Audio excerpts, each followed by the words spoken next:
Romanos 11. Pergunto, pois, terá Deus porventura rejeitado o seu povo? De modo nenhum, porque eu também sou israelita da descendência de Abraão, da tribo de Benjamim.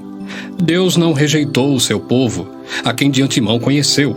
Ou não sabeis o que a Escritura refere a respeito de Elias, como insta perante Deus contra Israel, dizendo: Senhor, mataram os teus profetas, arrasaram os teus altares, e só eu fiquei, e procuram tirar-me a vida.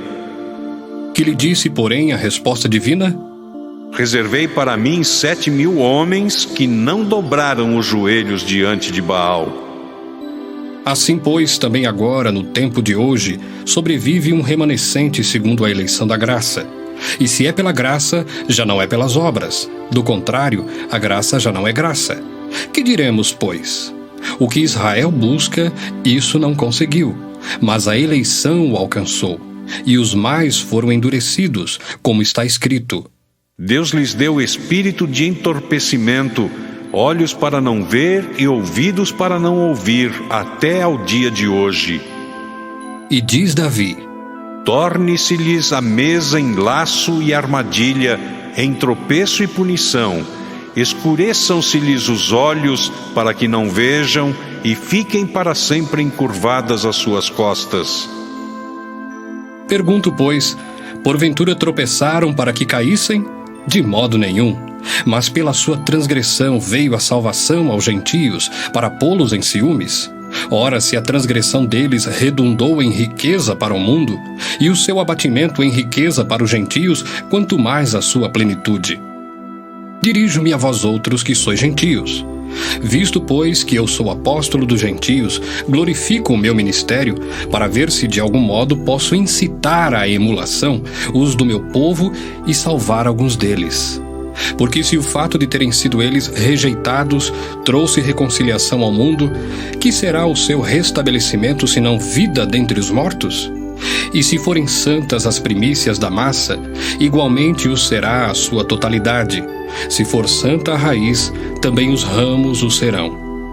Se, porém, alguns dos ramos foram quebrados, e tu, sendo oliveira brava, foste enxertado em meio deles, e te tornaste participante da raiz e da seiva da oliveira, não te glories contra os ramos. Porém, se te gloriares, sabe que não és tu que sustentas a raiz, mas a raiz a ti. Dirás, pois: Alguns ramos foram quebrados, para que eu fosse enxertado. Bem, pela sua incredulidade foram quebrados. Tu, porém, mediante a fé estás firme. Não te ensoberbeças, mas teme. Porque se Deus não poupou os ramos naturais, também não te poupará. Considerai, pois, a bondade e a severidade de Deus. Para com os que caíram, severidade, mas para contigo a bondade de Deus, se nela permaneceres. Doutra sorte, também tu serás cortado. Eles também, se não permanecerem na incredulidade, serão enxertados, pois Deus é poderoso para os enxertar de novo. Pois se foste cortado daqui por natureza, era oliveira brava, e contra a natureza enxertado em boa oliveira, quanto mais não serão enxertados na sua própria oliveira aqueles que são ramos naturais. Porque não quero, irmãos, que ignoreis este mistério, para que não sejais presumidos em vós mesmos, que veio endurecimento em parte a Israel, até que haja entrado a plenitude dos gentios. E assim todo o Israel será salvo, como está escrito: Virá de Sião o libertador, e ele apartará de Jacó as impiedades. Esta é a minha aliança com eles, quando eu tirar os seus pecados. Quanto ao Evangelho, são eles inimigos por vossa causa.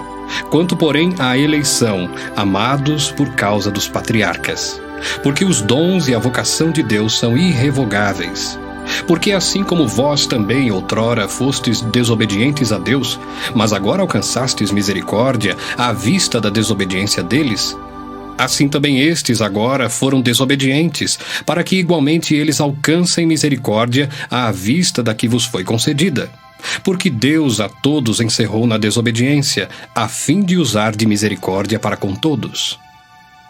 Ó profundidade da riqueza, tanto da sabedoria como do conhecimento de Deus! Quão insondáveis são os seus juízos e quão inescrutáveis os seus caminhos! Quem, pois, conheceu a mente do Senhor? Ou quem foi o seu conselheiro? Ou quem primeiro deu a ele para que lhe venha a ser restituído? Porque dele, por meio dele, e para ele são todas as coisas. A ele, pois, a glória eternamente. Amém.